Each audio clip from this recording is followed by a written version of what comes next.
The Convention on International Trade in Endangered Species report also shows that African elephants are not evenly distributed across their range, with Southern Africa hosting the bulk of the population at 71%, followed by East Africa at 20%, Central Africa at 6%, and West Africa at 3% of the continental population. However, while much of the current conservation focus is on the threat of poaching in the medium to long term, human expansion into elephant habitats, civil unrest, and climate change are all likely to constitute the greatest threat to the survival of the species. Around 33 economic development corridors have been planned or are being implemented already across Africa. If completed, will total over 53,000 kilometers in length. These are therefore likely to significantly impact elephant populations across their range, although the proportion of critical elephant range that falls into these corridors is currently unknown and urgently needs to be assessed. China has long been one of the world's biggest markets for ivory, but as of 2018, all trade in ivory and ivory products in the country is illegal. The move is being hailed as a major development in efforts to protect the world's elephant population.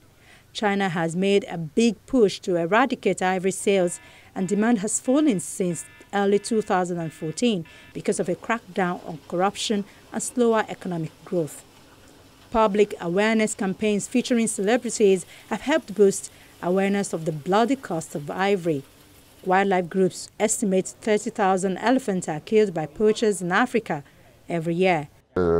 China holds the biggest market in China, among with entire Asia market too.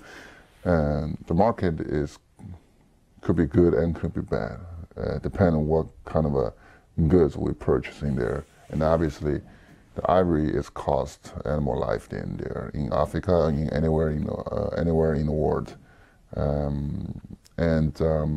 Maybe the product we shopped in the store that looks very pretty, very shining, but we all need to remember there's a blood on there somewhere else, and that cannot be just simply to wash out. We have to remember those images.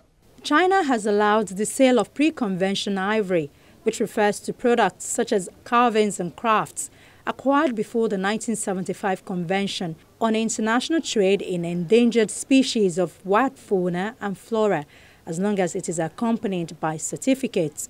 The trade in pre-convention ivory has been legally thriving in China and Hong Kong since 1975, and environmental activists have long asserted that it has spurred demand for all ivory.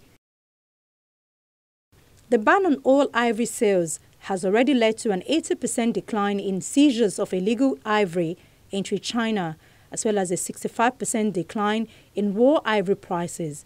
That's according to the conservation group Wild Aid.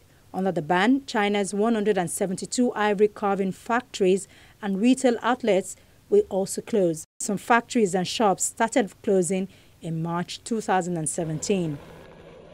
Between collectors of wildlife and the ultimate users, any number of middlemen may be involved in the wildlife trade, including specialists involved in storage, handling, transport, manufacturing, industrial production, marketing, and export and retail businesses. The wildlife trade involves hundreds of millions of individual plants and animals from tens of thousands of species. It is estimated that 70,000 species of plants are used for medicinal purposes alone. Additionally, approximately 25% of modern medicines have been developed based on the medicinal properties of wild species. Little is known about the status of many of these species, although those that have been assessed show a concerning picture.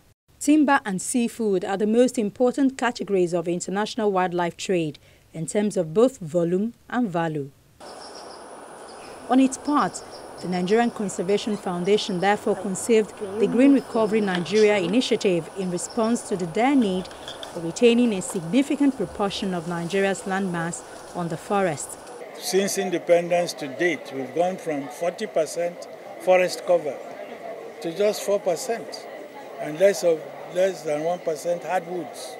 That should not be, because we had legislation like they had in Malaysia under the British whereby as you produce logs from the forest, you replant the trees. But because of poaching and corruption, that didn't happen. But we in the SCF are now trying, with our resources, with international cooperation, if we could help to produce a template for how we can now go back over the next 30 years to at least 25% forest cover. And then on that basis, working together with government, see if we can implement it. Luckily, with the nature parks we already have, seedlings can be developed there. And it's just a question of good plan, how many millions of seedlings, over what period, what resources do you need to replant back? Because when you say 25% forest cover in Nigeria, you are talking about 250,000 square kilometers. We have degraded forests we can upgrade, and then there is the green line against the Sahara, take up some, and so forth and so on.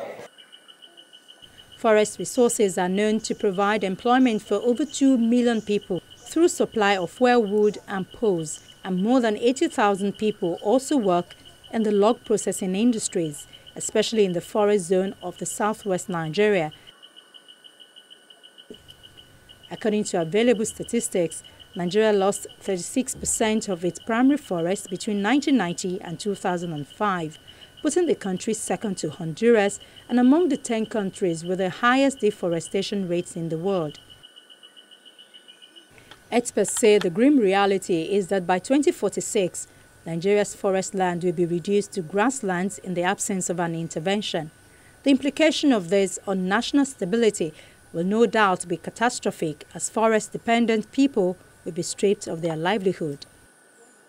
The Nigerian Conservation Foundation says it is certain that Green Recovery Nigeria is a grand project to remedy the situation.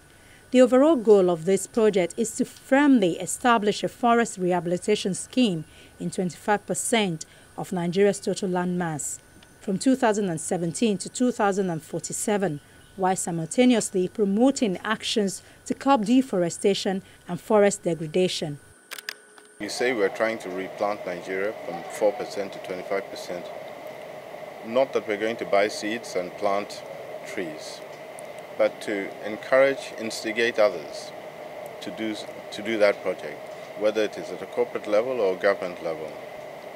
I talked about the map of Nigeria where you could see the forest cover changing over time and projecting forward.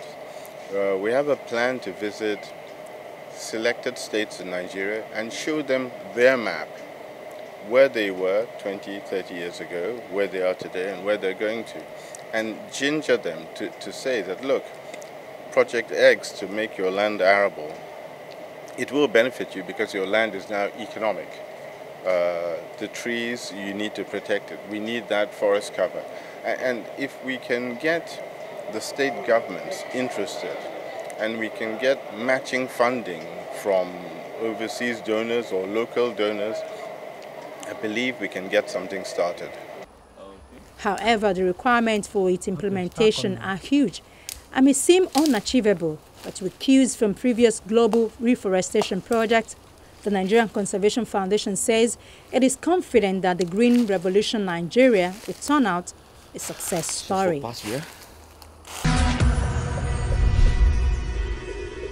In fact, many people are involved in wildlife trade in some way or the other, even if it's just as end consumers of wildlife products like ivories. The primary motivating factor for wildlife traders is economic, ranging from small-scale local income generation to major profit-oriented business. By not patronizing them drives down the profit and ultimately the urge to kill the animals. That's our program for the week. Thank you for watching. We'll see you next week.